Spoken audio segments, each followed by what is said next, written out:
Hi guys, welcome back to a very special episode of Getting Saucy with Chef Cheryl. I am here in our Gerhardt's Malvern location. Malvern and Ardmore both are doing a grand remodel event this weekend. I will be there cooking and giving out recipes as well as many chefs. Chef John Wolforth will be joining us along with many other local chefs you may know or recognize. We would absolutely love to see you guys there. It's from September the 22nd to September the 24th, so Friday through Sunday. So make sure you catch us after work, on lunch, during that Eagles game. Come down and say hi. We would love to see you. So here in Malvern, I decided that we were going to use our GE Advantium Oven. And what I love about GE's Advantium Oven is absolutely no preheating, over 175 recipes stored directly in your oven, and it can be used for 4 different things. You can use it as a microwave, a convection oven, a true European convection oven, by the way, a microwave, a regular oven, and you can also do heating and proofing in your oven as well.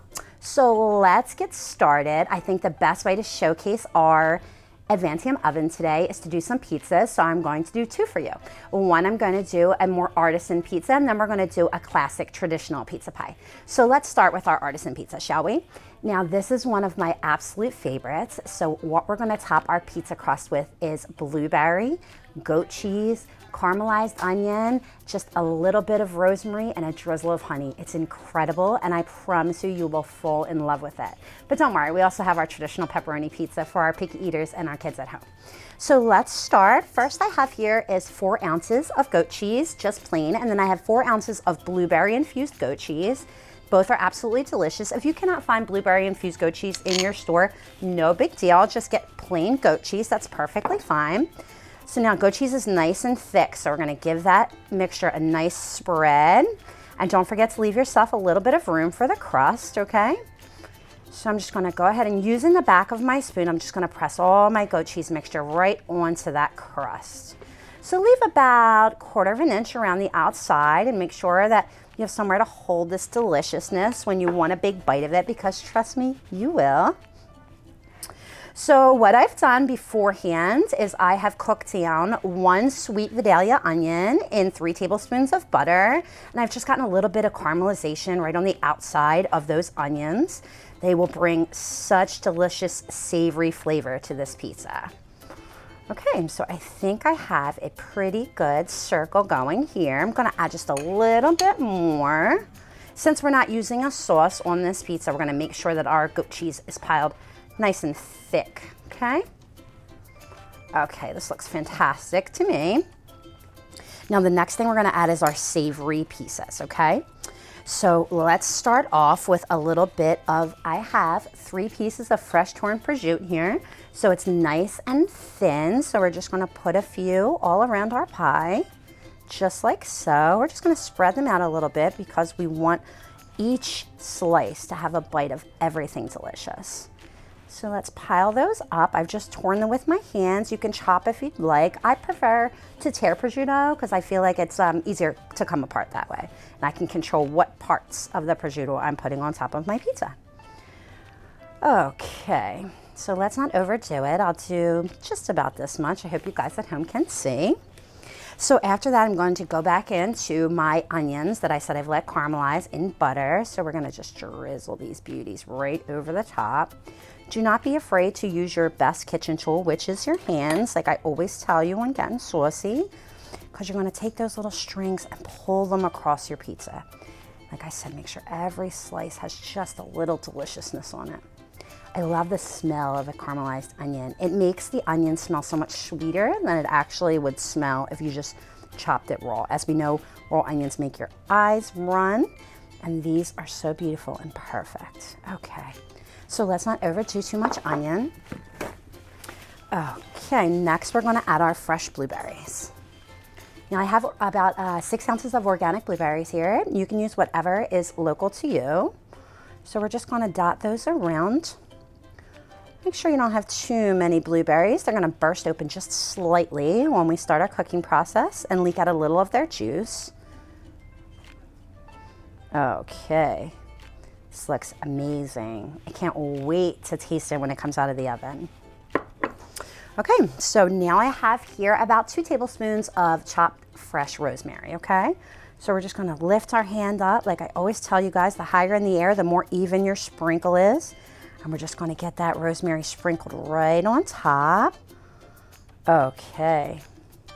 I'm probably gonna use about half of this mixture since rosemary is our main seasoning.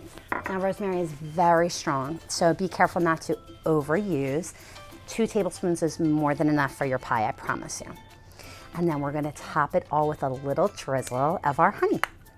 So here I have pure clover honey. I'm using it in a squeeze jar so I can do a nice little stream evenly across the pie. So what you're gonna do is you're just gonna take your hand, you're gonna rock back and forth nice and slowly while producing a steady stream with the squeeze of your hand, okay? So we're gonna start here and we're just gonna rock back and forth. Oh, it's perfect.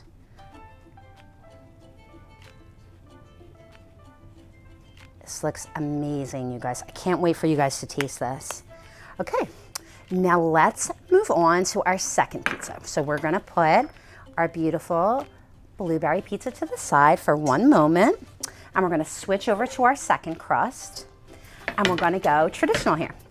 Now for our traditional pizza, you can use any kind of tomato sauce that you would like. You can start with a can of crushed tomatoes, add some herbs to that, a little garlic, a little onion.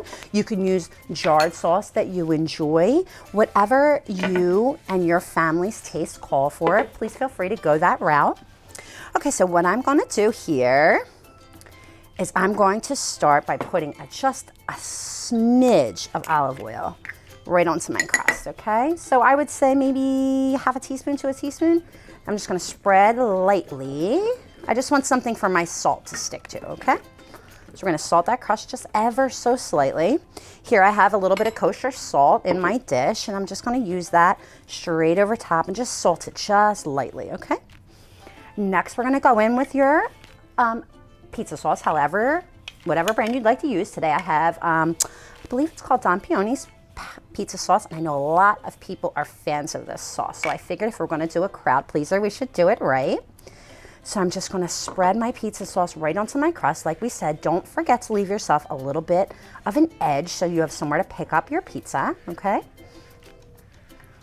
Now again, this is all about your preference. Do you like a lot of sauce? Do you like a little bit of sauce? Do you like a lot of cheese?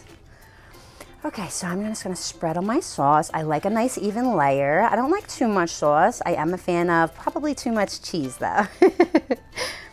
Okay, so on top of this sauce, what I'm going to do is I'm gonna put a little bit of our salt and pepper, because tomatoes always need salt, okay? So we'll add a little salt to the top of our sauce, just like that. Here I have a little bit of your classic Italian herbs, a little garlic, a little onion, a little bit of oregano, and just a tiny bit of crushed red pepper. So I'm gonna sprinkle that over the top. It looks amazing. Perfect, just like that. And then I'm gonna go in. Here I have about 2 cups of fresh shredded mozzarella cheese.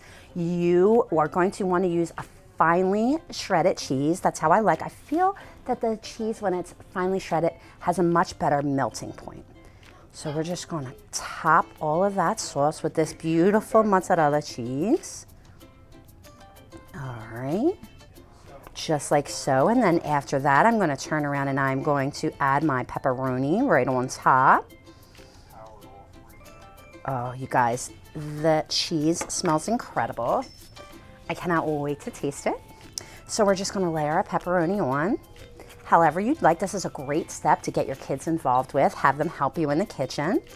They say children are much more likely to eat the foods that they help you prepare. So I think that that's a great way to bring them to the table. Let them help mom. They love to be in the kitchen, and they certainly love to get dirty, don't they? So we're just gonna line up our pepperoni. Voila. And just like that, we're ready to go into our GE Advantium oven. Join me there in just a moment. Hi guys, welcome back to Getting Saucy. I have a very special guest with me today. This is Mr. Jerry Gerhard, and I'm absolutely thrilled to have him here to do a little bit on our GE Advantium oven. So without further ado, Mr. Gerhard, go right ahead. This is the most favorite toy in the whole store. It is. And why do we love our GE Advantium oven? Because it saves us time. plenty of time, absolutely no preheating whatsoever. So instead of spending a half an hour before your pizza pie goes in, let's open cold oven and put the pizza right in, just like Mr. Gerhard did. And what do we do next? So we're gonna hit Speed Cook. Speed Up Cook. comes the food menu. We're gonna spin it around till it says pizza. Deli fresh is what we've selected. That's what we have. Right. Regular 12-inch, that's what we have. 18 minutes, so upper lights are on high, lower lights on high. So my experience with this is that it's done quicker than 18 minutes. So what I'm going to do is I'm going to take about 4 or 5 minutes off the time. To do that, all you have to do is scan this dial back down. So I'm going to take it all the way down to 15 minutes, and we're going to check it after about 12 minutes. So we'll be back to you in a couple minutes. 12 minutes to pizza pie, and we will definitely let you guys see how it looks as soon as it's done. Join us in 2 minutes. Okay guys, so our 12 to 15 minutes, depending on the thickness of your pizza crust, has finally passed, and I want to show you guys how amazing our pizza looks inside our oven. So we're going to very carefully slide out our black tray from inside. Perfect, just like so. And there you have it. Crusty, crispy, just how you want your pizza to be, all in our GE Advantium in 15 minutes with no preheating. Yes, please. So don't worry, I am going to include the recipe for you guys at the bottom of this video. I'm also going to show you how the blueberry looks when it's all finished. And I hope you guys join me again for another episode of Getting Saucy with Chef Cheryl. Don't forget, come down and see me at Ardmore and Malvern at our grand opening this weekend for our remodeling. It is Friday the 22nd until Sunday the 24th. I hope to see you there. And until then, stay saucy, stay saucy, stay saucy.